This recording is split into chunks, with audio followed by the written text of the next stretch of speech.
This is March 13th, 2017. We're in Palm Beach Gardens Library in West Palm Beach, Florida. I'm Barbara Hyde, keeper of Goodram House in Atlanta, Florida, and I'm with Sue Verhoef, Director of the Oral History and Genealogy at the Atlanta History Center in Atlanta, Georgia. And today we're speaking with Kenneth Steele about his experiences growing up in Atlanta in the 1930s and 1940s. So why don't you start us off with a little bit about where you were born, how you got up to Atlanta, and then start into your memories of Goodram House. Wonderful. So glad to be here with you. Mm-hmm. Well, you're sort of asking for my story. Well, my story is the story of Clara Clark. Okay. She's the star of this show. Her story is my story. She met a number of problems, and the way she solved them, they were the problem. I was the problem.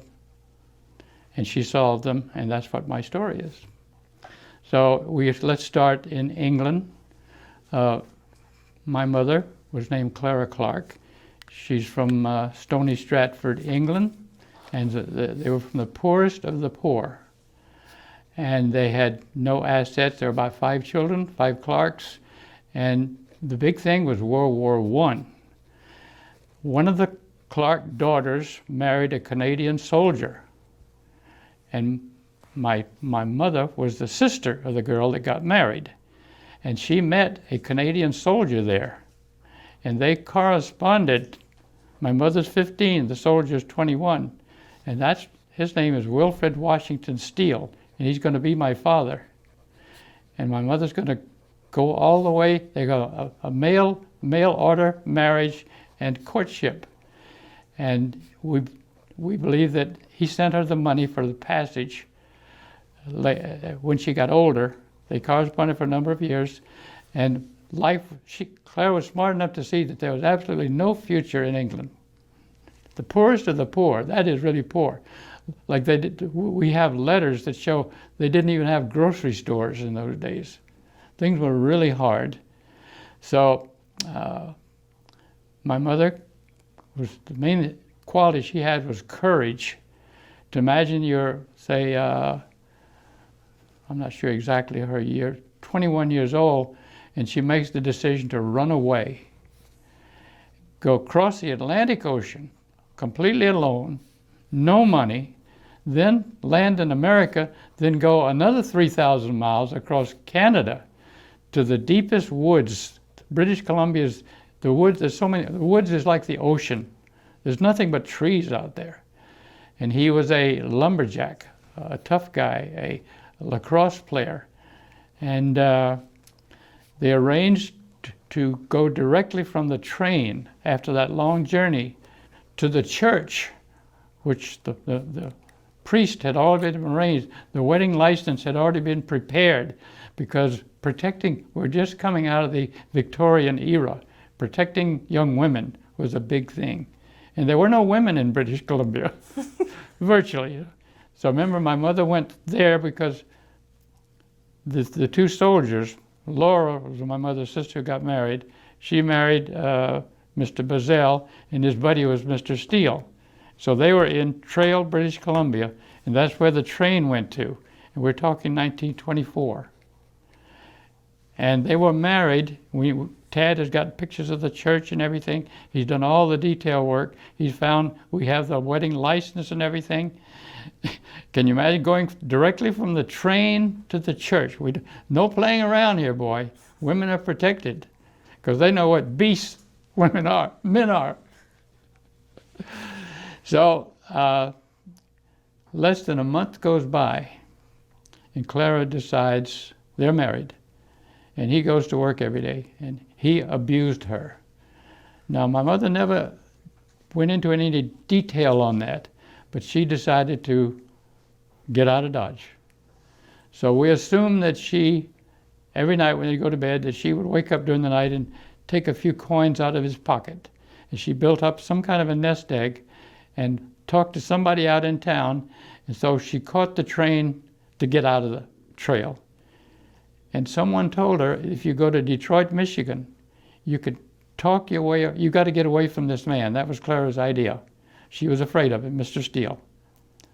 it's very interesting that that's a very harsh personality, where I'm a very passive person. I didn't pick up any of that. Mm-hmm. And Clara was a very passive person. So someone told her how you can get into America. It was illegal to get in. You're not supposed to go into another country without permission. You know, Ellis Island, all of that. Right. So someone told her that you go all the way, take the train to Detroit. In Canada, that's called Windsor. It's called Windsor. And there's an international crossing there. And what you do is you go to the border crossing, and just before you go up to the guard, you hide your suitcase behind a building, and you walk up with just your purse and say, "Hi, I want to go shopping. Is that okay?" And they said Canadian people were allowed to go back, which they still are today. Mm-hmm. They have a little system for that.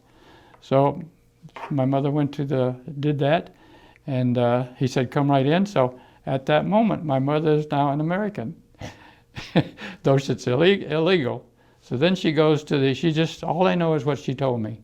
She went to the railroad station and said, told her problem with Mr. Steele, and I want to get as far away as I can. So how do I do that? And he said, "How much money do you have?" So she opened up her purse and showed him an almost empty purse. He said, "You're going to Miami, Florida." So he got her You know, she'd never heard far. of Miami, Florida. Right. And that's another 2,000-mile trip. Broke, but she didn't know it at the time, but she was pregnant. See? Okay. See, there's the problem. Clara had to solve all these problems, which she did, with her second son becoming an abria on Paces Ferry Road. Was that a pretty good solution to the problem? It probably was. But I think I made out better than anybody. She was resourceful. So you came down, she got down to Miami with you. What happened in Miami when she got there? May I take a break? Sure. Thank you. I'll be right back. Okay. On camera. Okay, we were in Miami. Clara has arrived in Miami. And you tell me who she met and how her life developed after Okay. that. Clara makes this long journey from Detroit, Windsor, Canada, Detroit, Michigan, which is the same place, separated by the Detroit River. It's still there. The international crossing is still there. You can do it yourself. So she gets to Miami. Put yourself in my mother's position. She's pregnant, but probably doesn't know it. Do you know it the first month? I don't think so. It's a big surprise. Must be the biggest surprise in a woman's life. So she gets off the train. You're an illegal. You're worried about your husband chasing you. She has a wedding license in the purse, by the way, which I have given to Ted. We've plasticized it. So imagine what she had to do. She had to get off the train and walk out to the street. There she is. Now what do you do? Answer that yourself. We talk about 1924. Things are very primitive. And Miami had just gone, the country was beginning a long 10-year economic advance. They came out of 1921, that was just after World War I. The country was in recession. And a real estate boom started in Florida. And it ran until 1926, which is a key thing in our lives. That's how we ended up in Atlanta, Georgia, and how the big part of this story is going to take place. We don't know what happened next, but my mother must have walked up to somebody and asked them some questions. I don't know what the questions were, but my guess is they gave her a job lead, or maybe it was an ad in the paper. There was a wonderful family called the Fuller family, who was a railroad man working out of Miami. Trains and railroad was a big deal in those days. That was the main way. There was no interstate highway system. Everybody didn't own a car and things like that. There was just one road come to Florida. So my mother got off, and somehow or another, she got a job with the Fuller family, which was a lot of people. And all the women they didn't have air conditioning in Florida in those days. And so the men would go through several shirts and ties a day from sweating.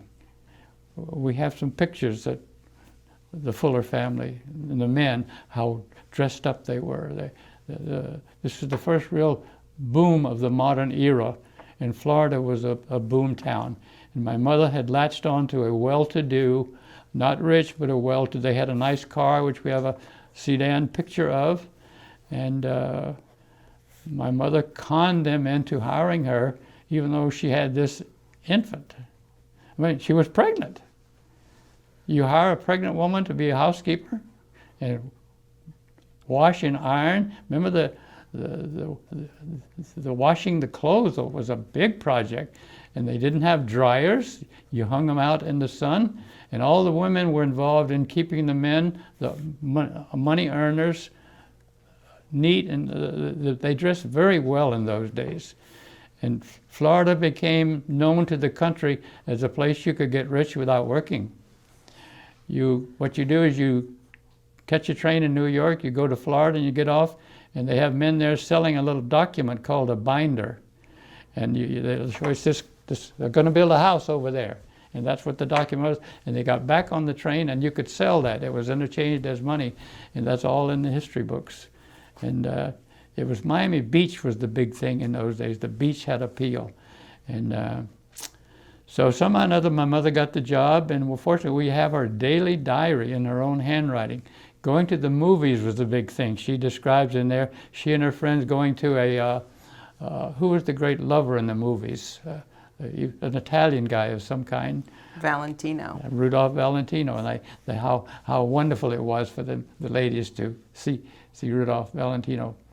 So my mother learned to drive a car, learning to drive, and they would write in the diary how exciting it was, quote, I drove 5 miles today. She's learning to drive, how times are so different, and we hadn't become the automobile culture which we have today. So in short, my mother found out she was pregnant, and as time went by, she gave birth on April the 25th, 1925, and I now entered the story. So my mother worked for them until August 1926. And at that time, the greatest natural disaster in the history of America up to that time happened. It was the Florida hurricane of Miami. And in those days, the science of weather was very primitive. They had not even discovered the eye of the hurricane. They didn't know about that, and that caused many deaths. Because when the hurricane passed by, it was back to normal. So the people came out of their houses and walked out and stood on what was called the causeway, which is a connection between Miami Beach and Miami. And hundreds of people were out on the causeway looking at the devastation, and the backside of the hurricane came along and drowned them all. And they buried them in a mass grave, and that was a big part of the story. So the Fuller family decided to stay there. Mr. Fuller was a railroad man. He had a good job with the railroad, and the railroad is infrastructure. That's how all the food gets to. There's no farms in Miami. That's where all the supplies get in. So they stayed there. But at some time, the Fuller family decided to move to Atlanta. And wouldn't you know it, Clara, being the master salesman that she was, she goes along, gets all her meals. They let her have her infant. Pretty good solution to this problem. This lady is a problem solver. So I was lucky to have her as my mother, and she was a big part of our story. So you get up to Atlanta, and you are about a year old. Now we think she stayed. We think we still have pictures of me with palm trees in the background. It looks about 3 or 4 years old. So okay. Mr. Fuller had no reason to move. Okay. He had his job. So at what point then did you and Clara and the Fullers move up here? We think it would be 1929. Okay. Roughly. But remember, that's a big day too. Remember, I just said the country just had a 9-year The men wore spats. The men wore brocaded shirt fronts. We have pictures of the formal dress that they wore. And Ted has pictures of the way the men, they looked like they were almost dressed by a personal valet. They were very formal. Everything was very formal. So anyway, we were to Atlanta, and for some reason, my mother was not a great talker. My mother's not a, so she, and I didn't say, Mama, well, I'm a child myself. I'm like, tell me about this, tell me about that, which we would like to do today, but we don't know. So we don't know what happened, but we stayed with the Fullers up through about the first grade for sure. So you remember being in elementary school? Well, there's a part of the story we can't date exactly. Okay. Clara had to drop me off at a Catholic orphanage for some time. We don't know how long. I'm going to estimate a couple of years. It was in Sharon, Georgia, which does not exist anymore today. Sharon, Georgia was written up in a National Geographic article, which I read. You can see where the post office was. And the Catholics in the old days had orders. The various sisters and priests had orders that served various things. They would have a home for the blind, they had a home for expectant mothers, a home for orphans. And I was somehow or another, my mother couldn't find an employer who would take her with the child. So the Catholics took me in and took care of me for a couple of years. And then my mother I think she went back with the Fullers. And we know I lived at 754 Juniper Street in downtown Atlanta, which is just 2 blocks from the Fox Theater, which is the most famous place in Atlanta. And I think when I went to first grade, I believe in 10th Street School. Okay. And that was the beginning of a whole new part of my life, which was my mother, from time to time, changed jobs. I'm assuming they got better. She would jump around to improve it. And I think also to try to get her child back with her. But she wasn't successful at that often. She had to find a place that would keep me for, say, $5 a month or something like that. So I did that we were back with the Fullers. And my mother was working at various places in the Buckhead area, by the way. We still don't know how May Patterson Goodrum met my mother, but that's just a missing part of the story. So,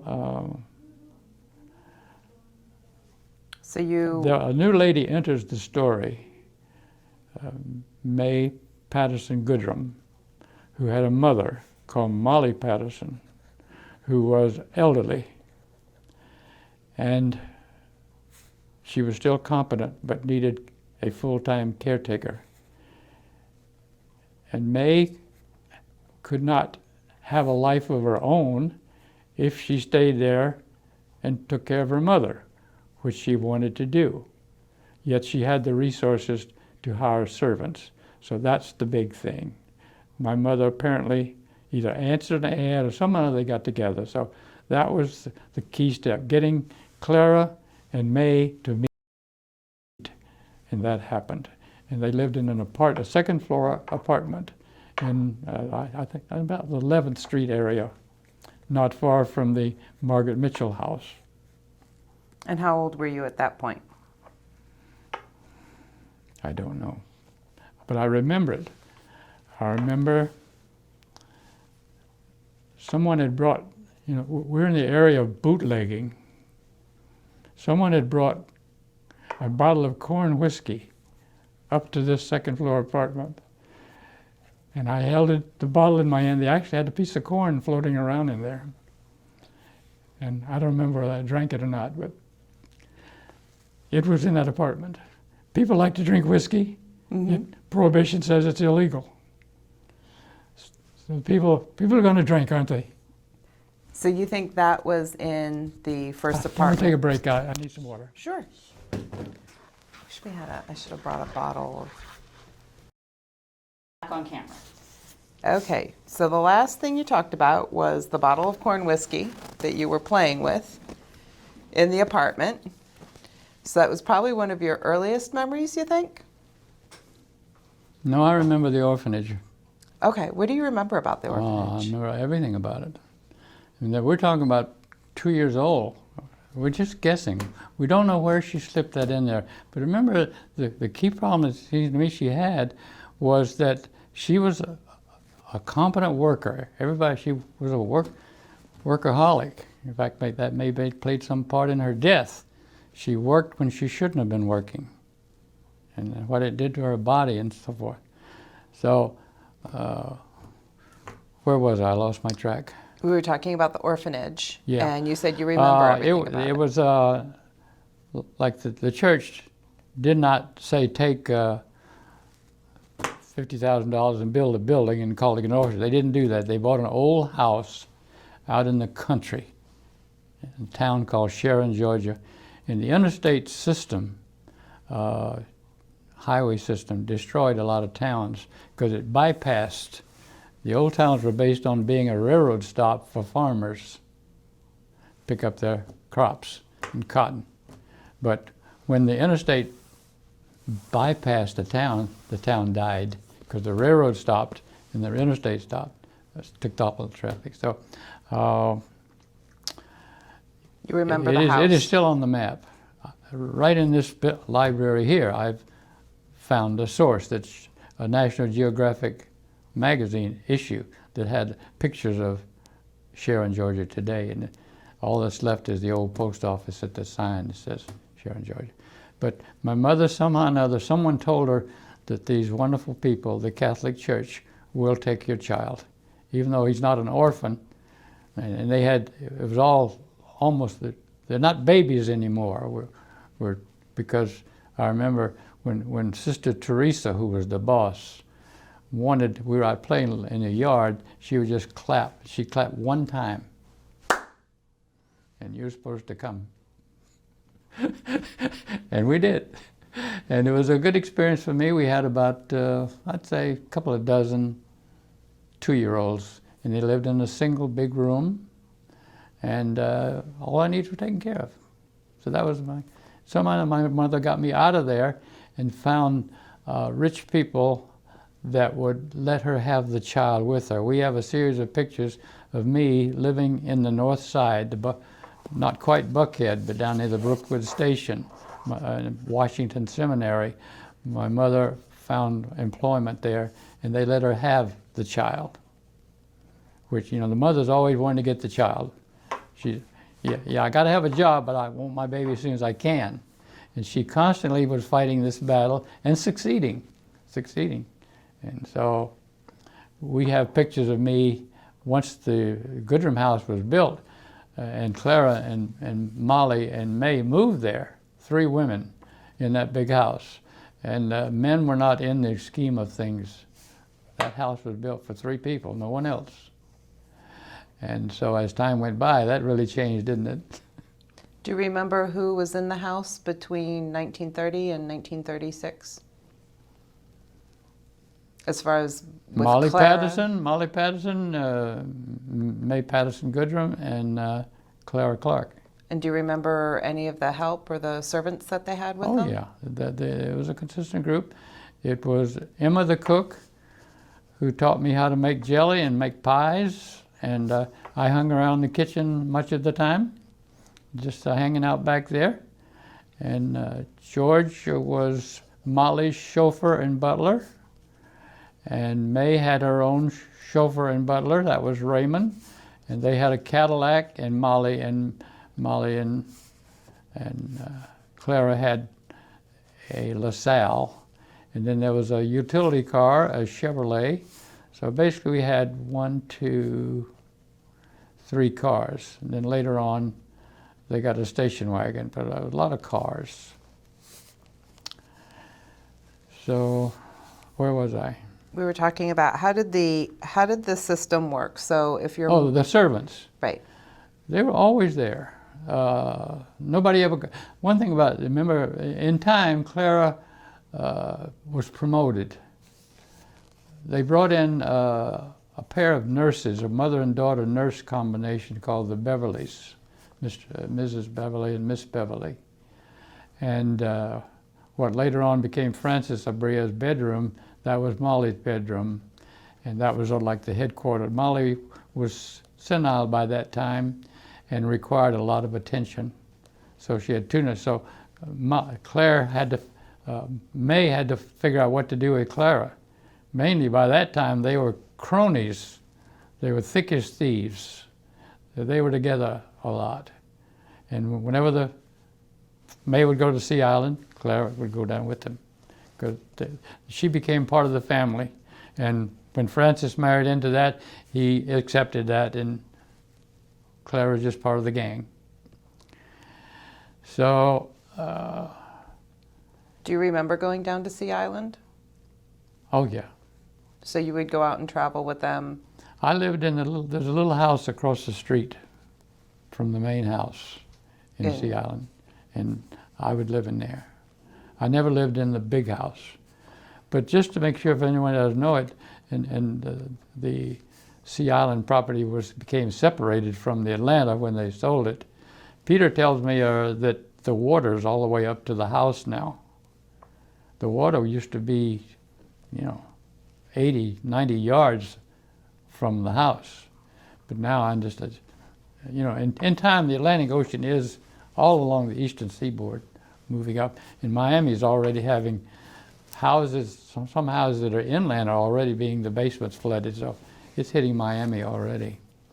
So you would go out to Sea Island, and what would you do out there while Clara was working? Don't really remember because there isn't anything to do. Did all of the servants go out? No, none of them did. So it would just be Clara and you? Not a lot of details on that, but remember Sea Island was really, in those days I didn't know about seasons and society and the cloister. I knew that there was just the one hotel. Sea Island was the cloister hotel. And then the rich people came in and bought property. That house was the equivalent of the Goodram House. It was the finest property architecture on the Sea Island, which is quite a distinction, So basically we went down to visit. We didn't stay there. Because remember, I was getting into school pretty soon. Because I went to first grade at 10th Street. Okay. My mother dropped me off.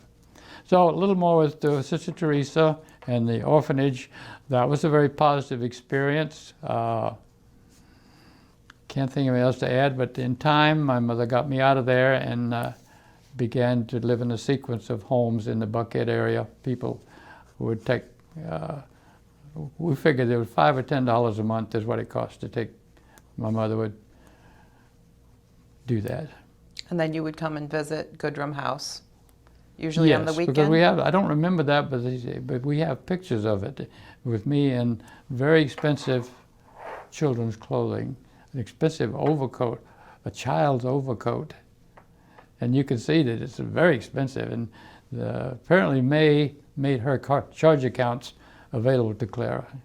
Yeah, completely. I think she had a charge account, and we don't think Clara got much money. We think it's pretty much, Tad and I give it a lot of thought. We think it's pretty much a barter arrangement. But we're just guessing. I know Clara never, regular people in the 30s did not have charge accounts, checking accounts. Checking accounts is the backbone of the financial system. Everybody's got a checking account. That's the way the monetary system works. So,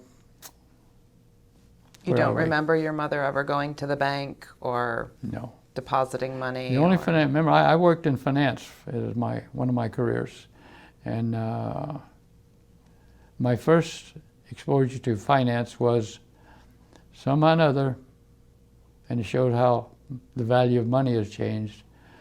My mother had an insurance policy on herself for $1,000 with a Aetna insurance company, which still exists today.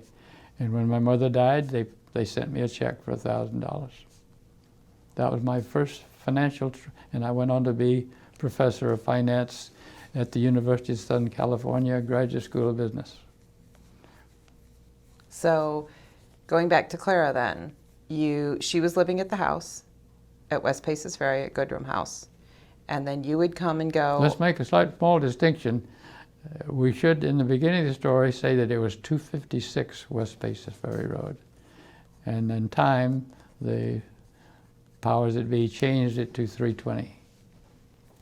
So what would you do when you were there? Do you remember as you got older what kind of activities you did when you were at the house? What time of year, what years are we talking about?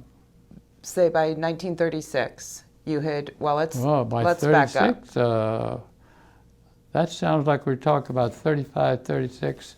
That would be, I was living at Fairhaven Circle, which is very near E River School, and I graduated from E River School. I was captain of the football team at E River's football team. That was the greatest distinction of my career. And I was a spelling bee champion. That's the only academic distinctions I can ever claim. But I went to school in E Rivers and was being boarded out with a family called the Shannons. And the Shannons had a daughter roughly my age, and she went on to be, I think she won a Pulitzer Prize as a journalist for the Atlanta newspapers, though I didn't know them. As I moved to the Goodram House, the Shannon family, who had taken me for a while, they went their own way, and I haven't seen them since. But they were a lovely family to me and took good care of me. So East River School, you're there until 5th grade, 6th grade, or did that go through 8th grade middle school? I started, well, in the 4th grade, I lived, it's a big shopping center now. I think it's called Lenox Square. That's where there were 2 grammar schools in Atlanta, in Buckhead. Hope, which is at the corner of Piedmont and Maple Drive, and a family there took care of me. And then later on, Mother got me to the Shannons, where I did 5th, 6th, and 7th at E Rivers. And that was a good time in my life. I rode, Clara pulled off another one of her brilliant moves. Apparently, being a mother is a big deal. And she didn't like not having her child. So, and she had another ideal, which we didn't know about at the time, but she had the idea that life should be about the female and the husband and the child and a house. And we didn't know that. We didn't know she was thinking that way. I only found out about it later on.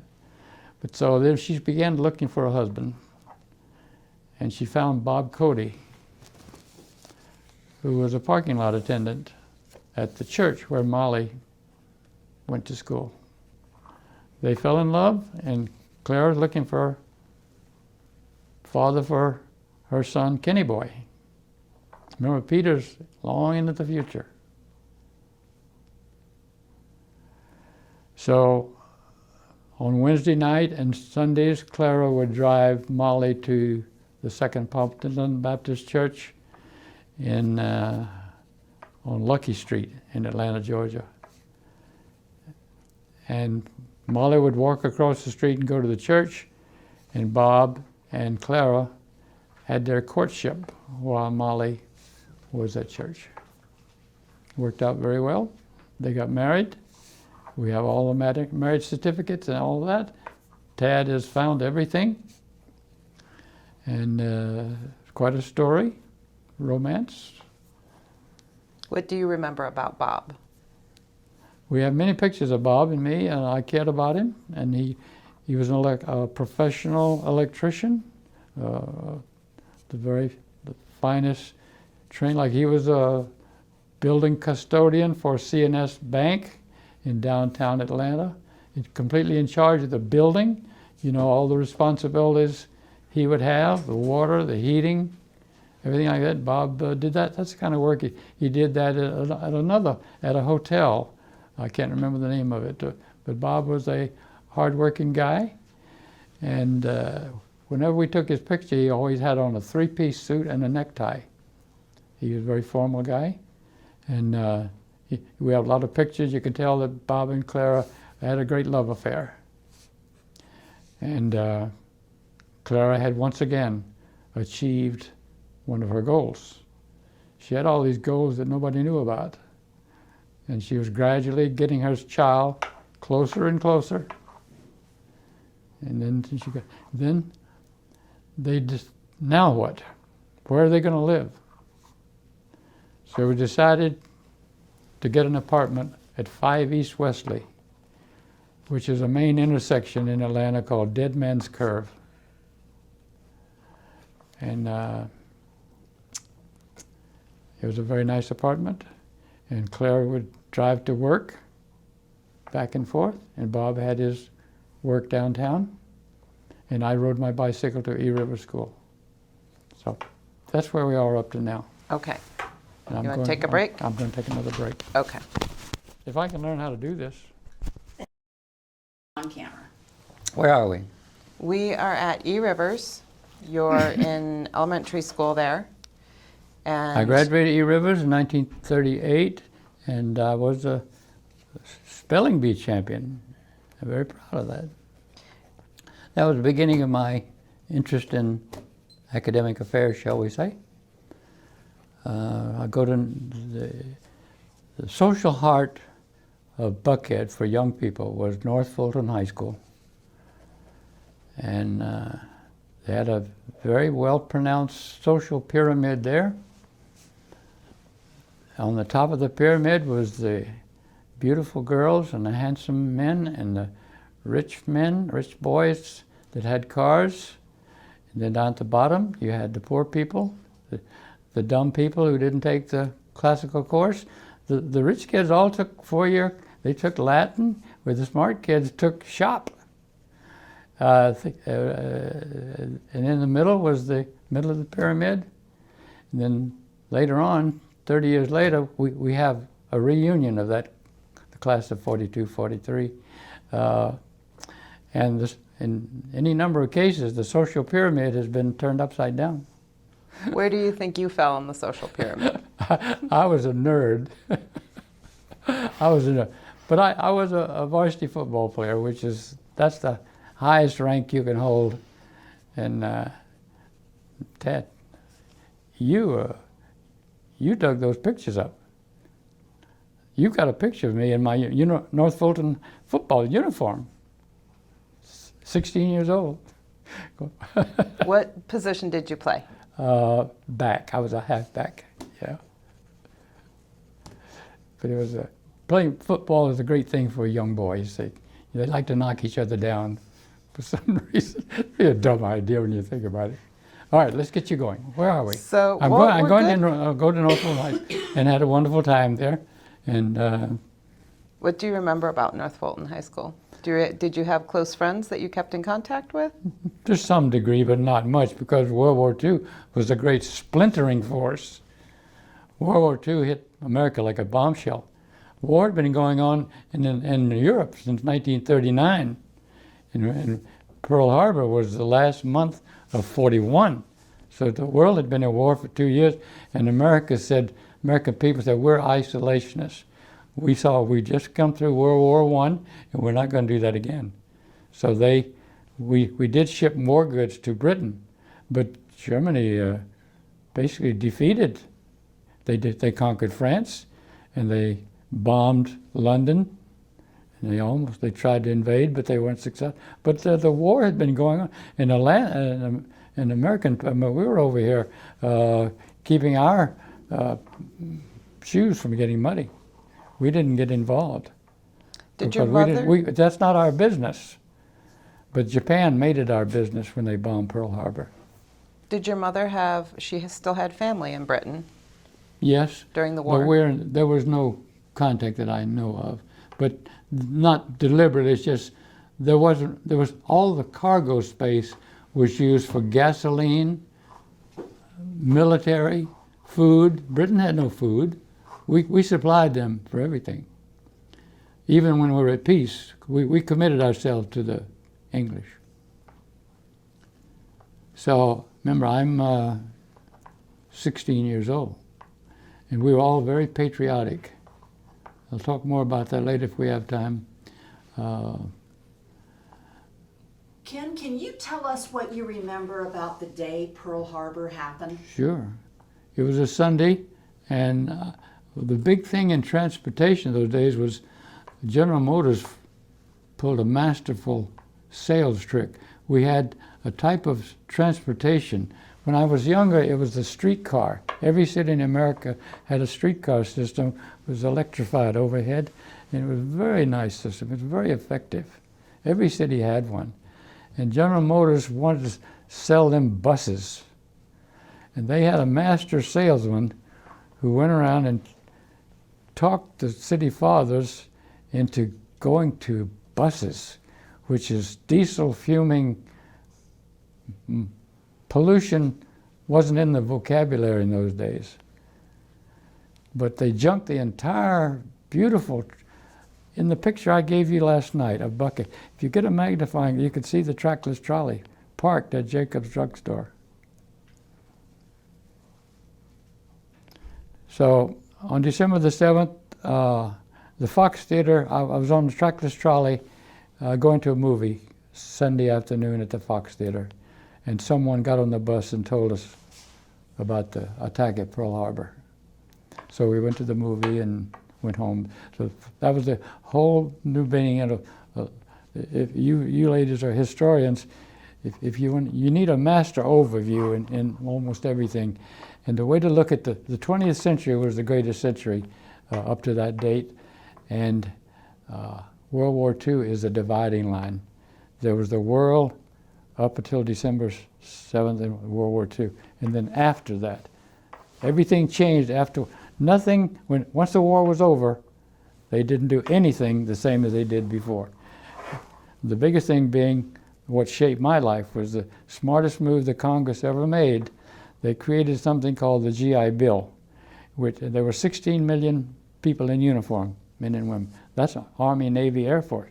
Not counting the women were in the war plants. You've no doubt seen these pictures of Rosie the Riveter. There was a big deal. The women had been relegated to feminism was a long time off. You had the early pioneers of the women's movement, but they wasn't very effective. There's tremendous prejudice. I mean, the first graduates of Harvard Law School, female graduates, are still practicing today. Feminism was very slow to come in, but it was the big thing. It got women out of the home, proved that they could do anything. Women were fighter pilot test pilots in World War II. And they didn't get any government benefits. That's how far we've come. But the Congress decided that after World War II over, we're going to give every person in the military a gift of either a college education or to learn a trade. They'll pay, if you've been in the wax or you're a wave, you could say, I want to be a doctor. They paid all the bills. If you wanted to be an accountant, they sent you to college and get your CPA. Wasn't that an amazing thing? So how did your daily life change after Pearl Harbor? Do you remember any of the changes? Sure, remember I'm still a child, 15, 16, 17 years old. But once the war started, once we heard that Sunday afternoon, we all wanted to join the military. Patriotism became the primary emotion in America, and America became unified. You know, America is splintered today, and all these groups fighting each other. That's Karl Marx's first rule, divide and conquer. It's a masterful strategy where we were a unified country. Blacks were treated badly, but they were still considered themselves Americans and proud of it. The Hawaiian, you know, they had that wonderful army unit that served so well. The most decorated unit were Japanese Hawaiians. But the country was unified and patriotic, so we all wanted to join. So I still had one more year of high school, and it was policy of the military to ask you to You could go to the recruiting office. They'd say, we want you to finish high school. So that's what we did. How many of your classmates do you think went into the war, would you estimate? 100%. The only ones that didn't want to go into the merchant marine. First place, you couldn't hold your head up in society. How could you do that? We're proud of our country. And they bombed there's still 1,000 United States Navy sailors at the bottom of Pearl Harbor. They're still in that ship, tombed. That was an incredibly dirty trick. The Japanese had their peace negotiators in America while their planes were flying to Pearl Harbor to bomb it. So we didn't like that. So we all wanted to join the military. And so somehow or another, we don't know how, but I decided I wanted to be a Marine. So I walked down and I enlisted in the Marine Corps as a private. What did Clara feel about that? I have no recollection of it. She just signed it. But she had become a citizen by that time. Yeah. And you know, she had to get a divorce. She had to get, because Bob was on the scene now. Bob Cody was, and for her to get married, she had to get rid of Wilfred's. So you know, May has the best lawyers in town. So I'm sure she took care of that and the citizenship. So that was a wonderful gift that May gave us. One time, Tad asked me, "What gifts has May given you?" And so I listed them. That would be one of them, don't you think? Mm-hmm. Give my mother citizenship. So did you remember having a conversation with her about going to war, or she assumed that's what you were going to do? Well, I was a very unworldly person. Children in those days, they didn't understand sex, for example. Today, aren't you shocked? You're still shocked when you see what they do on TV, aren't you? How could they do that? How could they put that on TV? So we didn't understand anything, and we were very naive. And Clara was not a great talker. She was a doer. May really got a bargain to get Clara to work for barter. You know, even though May did help us, Clara, it was just like a big organization. There was never any anger on that property. Nobody ever got fired. Nobody ever got in trouble. Nobody ever disobeyed. If you're a new employee, you came on the property, you learn what the rules are. And Clara took care of her section, housekeeper. She moved. Molly was gone by this time. Pretty soon Molly died. Sometime in there she died. So Clara had no duties. So May made her chief domestic. Do you remember the day you left Goodram House to join the Marines? Oh yeah. My mother, I had to be at the bus station, which was very near where Clara and Bob had their romance. The parking garage area, all that was, and the bus station for Atlanta was right behind Davison's, which was the big store. If you lived in the north side, you went to Davison's. But going to the department store is a big deal. You didn't have tremendous retail establishment like you had today. So if you didn't live in the north side, your store was called Rich's, which is way on the other side of town. And we were elitists, you know. We consider that very low class. we the servant class, we were elitists.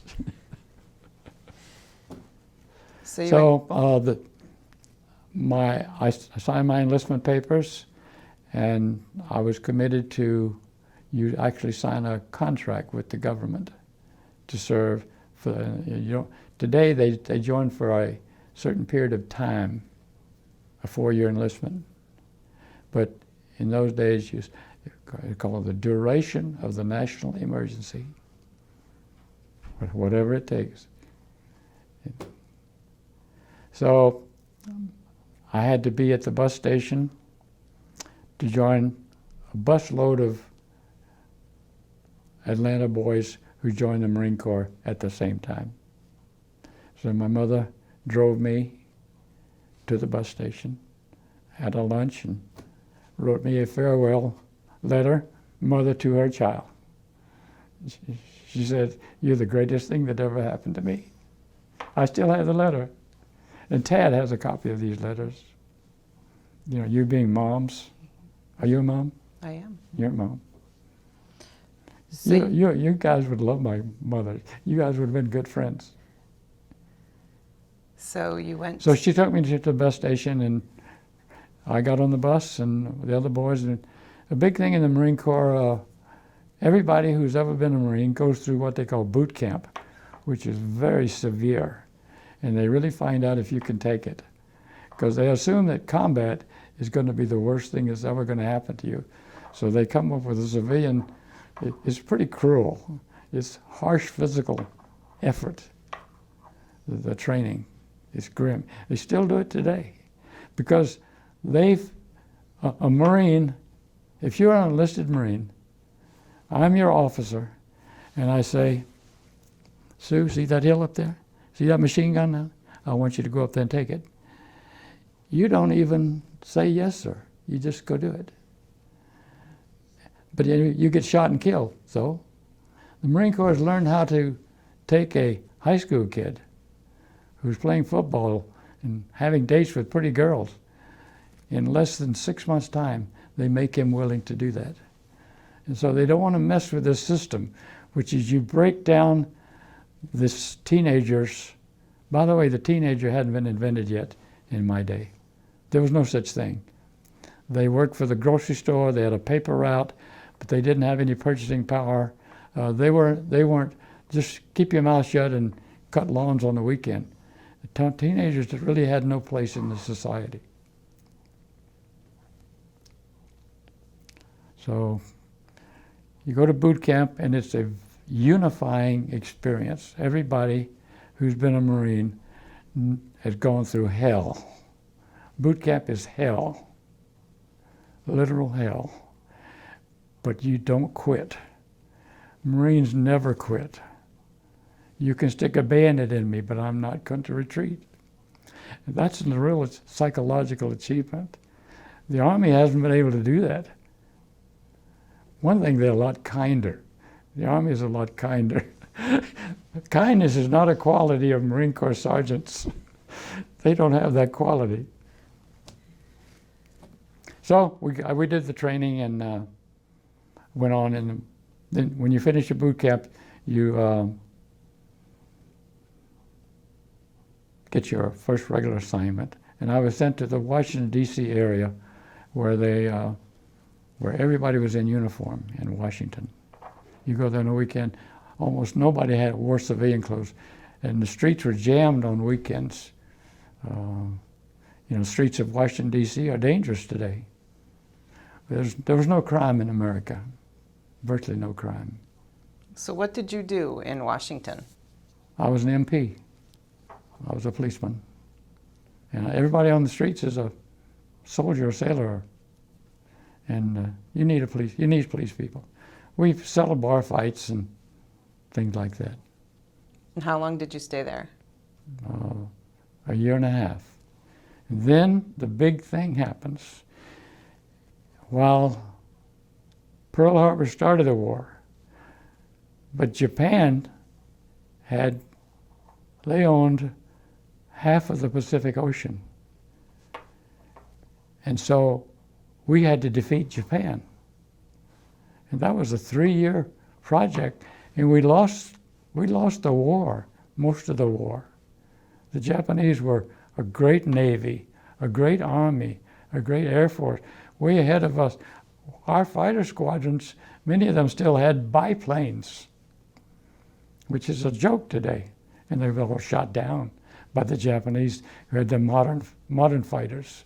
So anyway, we had to fight 3 years of 17-year-old kids like me, taking one island after the other. Marine Corps infantry. We go in little boats. I've written articles about it. Tad has those articles about my experiences in combat. The